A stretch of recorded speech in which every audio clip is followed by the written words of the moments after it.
నమస్తే, welcome to Disha TV. ప్రస్తుతం మనతో పాటు TPCC working president Mahesh Kumar Goud మాట్లాడుతున్నాం. ప్రధానంగా ఢిల్లీలో కేటీఆర్ మాట్లాడుతూ కాంగ్రెస్ ద్వంద్వ విధానాలు అవలంబిస్తుంది. ఒకవైపు ఫిరాయింపులకు వ్యతిరేకంగా ఏఐసీసీ చెప్తున్నాయి, రాష్ట్రంలో మొత్తం ఫిరాయింపులు చేస్తుంది. ఇది ఎంత కరెక్ట్ అని? ఫిరాయింపులు అనే బదులు బీఆర్ఎస్ పార్టీ ఎమ్మెల్యేలు కాంగ్రెస్ పార్టీలో ఎందుకు చేరుతున్నారో ఫస్ట్ మీరు ఆత్మపరిశీలన చేసుకోండి. కేసీఆర్ గారు ప్రభుత్వం ఉన్నప్పుడు ఒక ఎమ్మెల్యేని కలిసిన పాపన పోయినారా? ఎమ్మెల్యేకి ఉండాల్సినటువంటి అర్హతలను మీరు పాటించినారా? ఇవాళ కాంగ్రెస్ పార్టీ యొక్క సిద్ధాంతాలు నచ్చి 6 గ్యారెంటీల అమలు తీరును నచ్చి బీఆర్ఎస్ పార్టీ ఎమ్మెల్యేలు వారి నియోజకవర్గాల్లో అభివృద్ధి పనులు కావాలి కాబట్టి కాంగ్రెస్ చేరుతూ ఉన్నారు. మీరే కదా మాటికి బీజేపీతో కుమ్మక్కే ప్రభుత్వాన్ని చీలుస్తామంటా ఉన్నారు. ప్రజాస్వామ్య పద్ధతిలో ఎన్నికైన కాంగ్రెస్ పార్టీ ప్రభుత్వాన్ని 65 సభ్యులను ఇచ్చినటువంటి ప్రజల్ని విస్మరిస్తూ వాళ్ళు కించపరుస్తూ ప్రభుత్వాన్ని కూలుస్తాం పదే అంటూ ఉంటే ఇది విని ఓర్వలేక మీ ఎమ్మెల్యేలు మా దగ్గరికి వస్తూ ఉన్నారు, కాంగ్రెస్ పార్టీ చేరుతూ ఉన్నారు. ఎందుకు మీ ఎమ్మెల్యేలు మీ పార్టీని వీడుతున్నారో మీరు ఫస్ట్ ఆత్మపరిశీలన చేసుకోండి. మీ దగ్గర లోపాలంటే తెలుసుకోండి. కేసీఆర్ గారు 10 ఏళ్లుగా ఎమ్మెల్యేలని చాలా నీచంగా చూశాడు. ఎమ్మెల్యేలకు ఇవ్వాల్సిన గౌరవం ఇవ్వలేదు. ఇలా కాంగ్రెస్ పార్టీ అధికారంలోకి వచ్చిన తర్వాత ఎమ్మెల్యేలు స్వతంత్రంగా ఫీల్ అవుతూ ఉన్నారు, వారు స్వతంత్ర నిర్ణయాలు తీసుకుంటా ఉన్నారు. నియోజకవర్గంలో అభివృద్ధి పనులు కావాలి కాబట్టి, రేవంత్ రెడ్డి గారి పాలన సుజావుగా నడుస్తుంది కాబట్టి వస్తూ ఉన్నారు.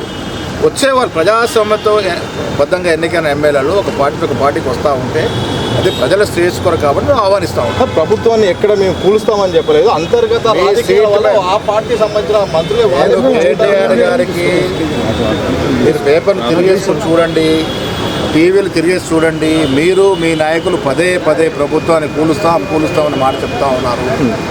దానికి రియాక్ట్ అయిన ఎమ్మెల్యేలు ఇవాళ మా పార్టీకి వస్తూ ఉన్నారు. మరి ఫిరాయింపుల విషయం మాత్రం మేము గతంలో విలీనం చేసుకున్నాం తప్ప ఎక్కడ ఫిరాయింపులు చేయలేదు, ప్రోత్సహించలేదు కేటీఆర్. సార్, ఫిరాయింపులకు ఆద్యం పోసిందే కేసీఆర్. విచ్చలవిడిగా ఫిరాయింపులు ప్రోత్సహించిందే కేసీఆర్. మీరు ఆనాడు సరిపడ సంఖ్య ఉన్నప్పుడు కూడా కాంగ్రెస్ పార్టీ చీల్చి మీరు ఫిరాయింపులకు పాల్పడ్డారు.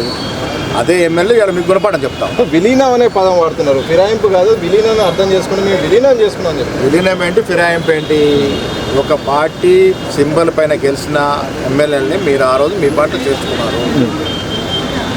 ఇవాళ మేము ప్రోత్సహించకుండా ఎమ్మెల్యేలు వస్తూ ఉన్నారు, మా విధానాలు నచ్చి అదే మేము చేర్చుకుంటూ ఉన్నాము. ఎన్నికల్లో గెలిచినటువంటి శాసనసభ్యులు, ప్రజల మద్దతు గెలిచిన శాసనసభ్యులు కనీసం గౌరవం దక్కుంటే వారు ఆ పార్టీలో ఎట్లా ఉంటారు? ఇవాళ ఎన్నికలు ఓడిపోయిన ఎమ్మెల్యేలకి టైం ఇవ్వట్లేదు అంటే ఇంకెందుకుంటారు ఆ పార్టీలో? ఒంటెద్దు పోకడం వల్ల ఎమ్మెల్యేలు విసిగి వేసారిపోయి మా పార్టీకి వస్తూ ఉన్నారు. చివరి చెప్పండి, బెదిరిస్తున్నారు, బెదిరింపుతోనే మా ఎమ్మెల్యేని ఎమ్మెల్సీ లాక్కుంటున్నారని బీఆర్ఎస్ వారు. బెదిరింపు పాల్పడింది కేసీఆర్. ఎక్కడ కూడా కాంగ్రెస్ పార్టీ అధికారంలోకి వచ్చి బెదిరింపులు మాటే లేదు.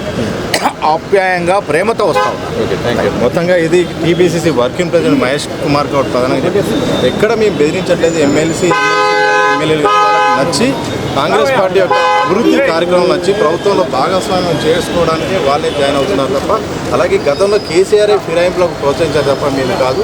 ఎవరైనా ఇష్టంగా ప్రేమగా వస్తే మాత్రం ఎవరైనా కాంగ్రెస్ పార్టీలో చేరొచ్చని కూడా మహేష్ కుమార్ గౌడ్ స్పష్టం చేసిన సందర్భం చూడొచ్చు. 100% సంతోష్, సతీష్, దిశ టీవీ, హైదరాబాద్.